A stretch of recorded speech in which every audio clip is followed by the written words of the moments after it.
It was frightening. You didn't know what was coming up next. You wondered if you were going to survive it. Dead soldiers, I have a dead soldier, floating in the water just like you throw a bunch of wood in the water.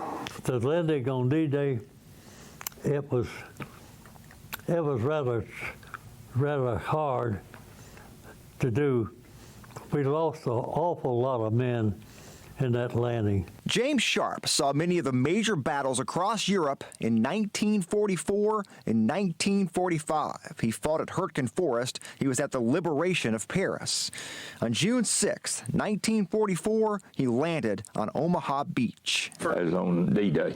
Mr. Sharpe was on the third wave. I was lucky going in when I did, because there's a bunch of bodies are on the left right there. Chattanooga native Tony O'Rear also landed on Omaha Beach. He was there not long after the fighting started. They had battleships. When they fired those big guns, that's when my ears left me.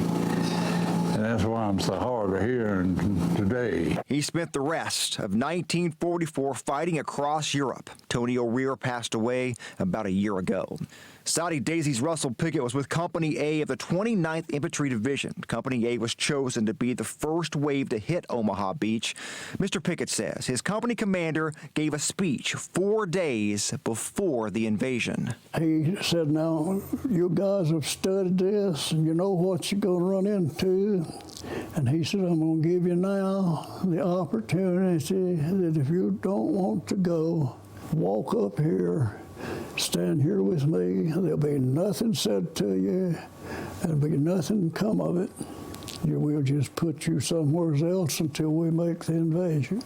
So there was not a man got up and went, because we was all hyped up to go. On the morning of June 6, Mr. Pickett and the rest of Company A loaded onto small boats and headed toward the beach. He was sitting down when he heard what he described as a rumble. The boat was hit and he was knocked out.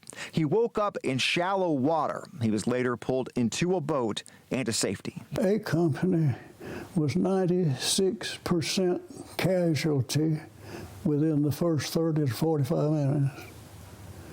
Figuring half of them dead and the other half of the casualties wounded, which I was one of the casualties. Only a few of the men of Company A made it across Omaha Beach. But the way they was covering it, they couldn't nobody get across. Actually, just about got all of them.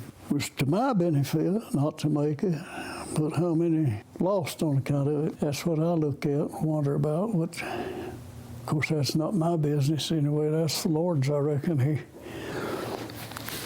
He got control of them things too.